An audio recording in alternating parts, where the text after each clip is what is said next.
如果有多一张船票，你会不会跟我一起走？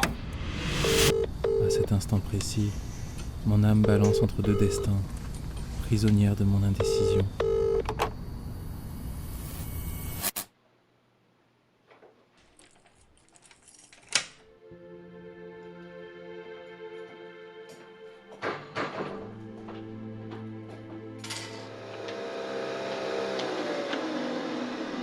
Chaque nuit, lorsque les lumières de la ville se muaient en étoiles artificielles, je menais une quête solitaire. La rédaction de mon magazine en ligne, Montréal 360, une ode à la beauté de cette ville, une célébration des visages et des âmes qui sillonnent ses rues. J'immortalisais sur quelques pages des personnes hors du commun par leur art, leur sensibilité, leur histoire. Malgré que les lecteurs soient peu nombreux et les revenus inexistants, revêtir chaque soir le même costume déniché en friperie me protégeait, telle une armure. Inlassablement, le rythme de mon travail était guidé par la même douce mélodie. Mes longues nuits se concluaient toujours en beauté, en rejoignant celle qui, malgré mes doutes incessants, me soutenait de tout son cœur dans ce projet illusoire.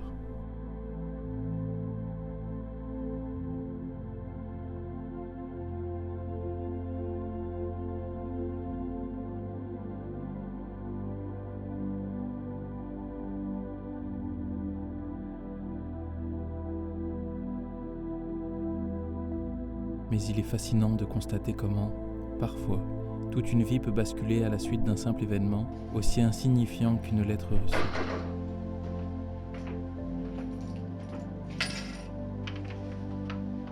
Wan Chan, c'était une de tes surprises.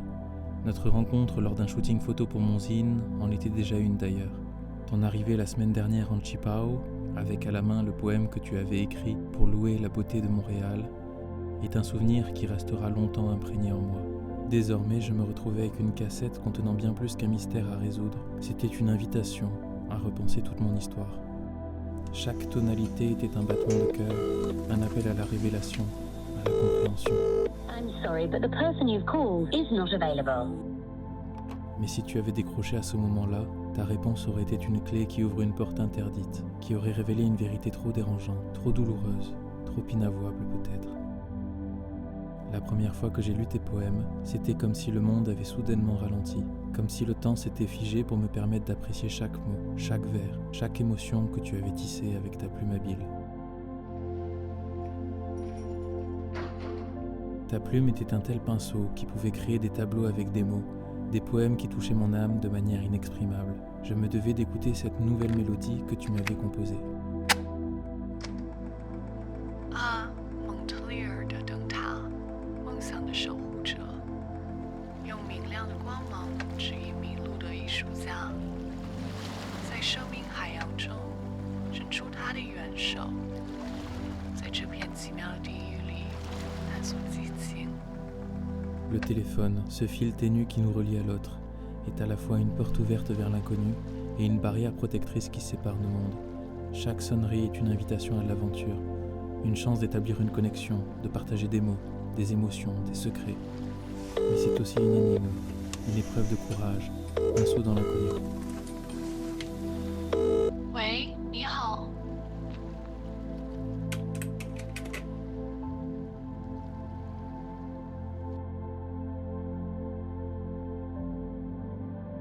La solitude de ceux qui portent un secret est une ombre silencieuse qui les accompagne, une toile d'araignée invisible tissée autour de leurs pensées. Autrefois, chaque clic de l'obturateur était une danse entre l'artiste et sa muse, une communion d'âmes qui donnait naissance à des images extraordinaires.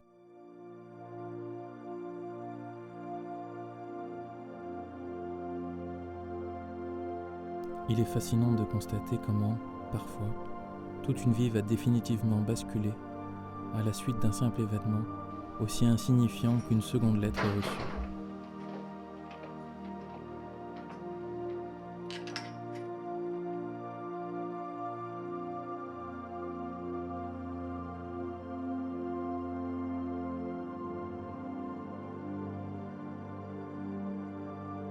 Mon cœur battait plus fort à mesure que j'ouvrais cette enveloppe, anticipant ce qu'elle pouvait contenir.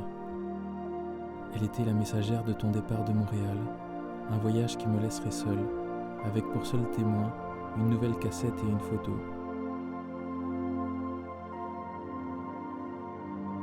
Montréal, que j'aimais si profondément, avait d'un coup perdu de sa lumière, comme si l'une de ses étoiles était partie. 为此，他等待着，忠实于他们共同的承诺，盼望着他的电话结束他的折磨。越过梦境，听到他的声音，在那里，他们的爱超越所有，流淌着生命中最明艳的河流。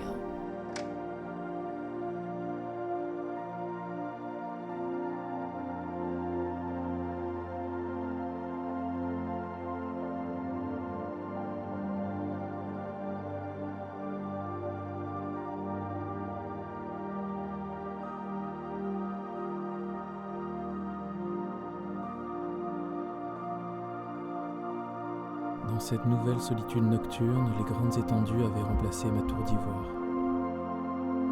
Chaque pas que nous prenons est une danse, une valse fragile avec le destin. Te rejoindre ou rester ici, je cherche de la clarté dans les ténèbres de l'inconnu.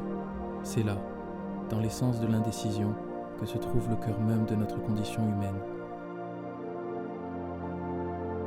Le soir, je m'en allais au Mont-Royal, comme pour me rapprocher de toi, et me promener du côté du lac aux castors, me rappelant le poème avec lequel je t'ai découvert, L'amour au pouvoir, où tu contais avec tes mots la légende du serpent blanc qui vivait dans le lac de l'ouest de Hangzhou, prisonnier d'un amour interdit.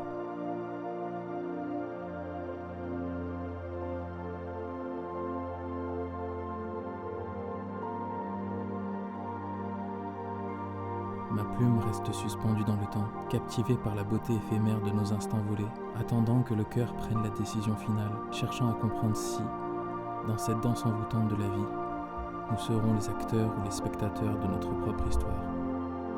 Est-ce le bon moment? Les mots seront-ils les bons? Que se passera-t-il si tu décroches? Que se passera-t-il si je reste dans le silence? La distance idéalise-t-elle la promesse de nos retrouvailles? À cet instant précis, mon âme balance entre deux destins, prisonnière de mon indécision.